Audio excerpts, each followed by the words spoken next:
गौमांस के नाम पर अखलाक को भीड़ ने घेर कर मार दिया क्योंकि वो एक मुसलमान था। ऊना में गौरक्षकों ने नौजवानों की खाल उधेड़ दी क्योंकि वो दलित थे।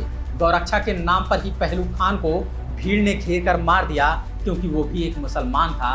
और गौमांस के नाम पर ही अलीमुद्दीन अंसारी की हत्या कर दी गई क्योंकि वो भी एक मुसलमान था।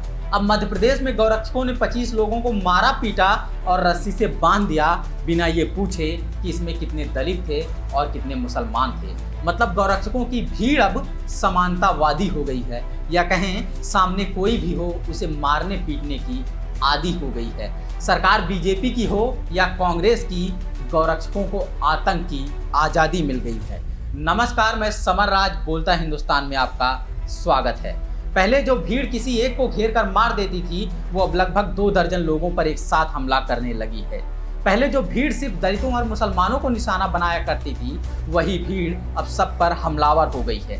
पहले जो गौरक्षक सिर्फ भाजपा शासन के भरोसे उत्पात मचाते थे, अब किसी भी सरकार में हिंसा कर रहे हैं। इन बातों को दूसरी तरह से कहा जा सकता है कि गौरक्षा के नाम पर हिंसक भीड़ अब व्यापक हो गई है, ज़्यादा संगठित हो गई है, ज़्यादा खतरनाक हो गई है, ज़्यादा बेकाबू हो गई है। मध्य प्रदेश के खंडवा जिले में गायों की तस्करी के शक में इन कथित गौरक्षकों ने 25 लोगों को बंधक बना लिया, सबको रस्सी से बांधा, बेरहमी से मारा पीटा और गौ माता की जय के नारे लगवाए और हमेशा की तरह बहादुरी की इस काम का वीडियो वायरल कर दिया। भले ही प्रदेश की सरकार बदल गई हो, लेकिन गौरक्षकों की मनमानी में कोई बदलाव नहीं आया। 6 महीने पहले विधानसभा चुनाव में भले ही भाजपा हार गई, लेकिन मध्य प्रदेश में गौरक्षकों को फर्क नहीं पड़ा। वो उसी तरह सड़कों पर उत्पात मचाते रहे जैसे कि पिछली सरकार में। शक के आधार पर किसी को पकड़कर पीटने लगते हैं, किसी से भी जबरदस्ती नारे लगवाने लगते हैं। शायद उन्हें पता है कि प्रदेश का सिर्फ मुख्यमंत्री बदला है, बाकी राजनीति तो कमल छाप ही है। शायद उन्हें पता है कि सत्ताधारी सिर्फ राजनीतिक पार्टी बदली है, बाकी राजनीति तो हिंदुत्व की ही है।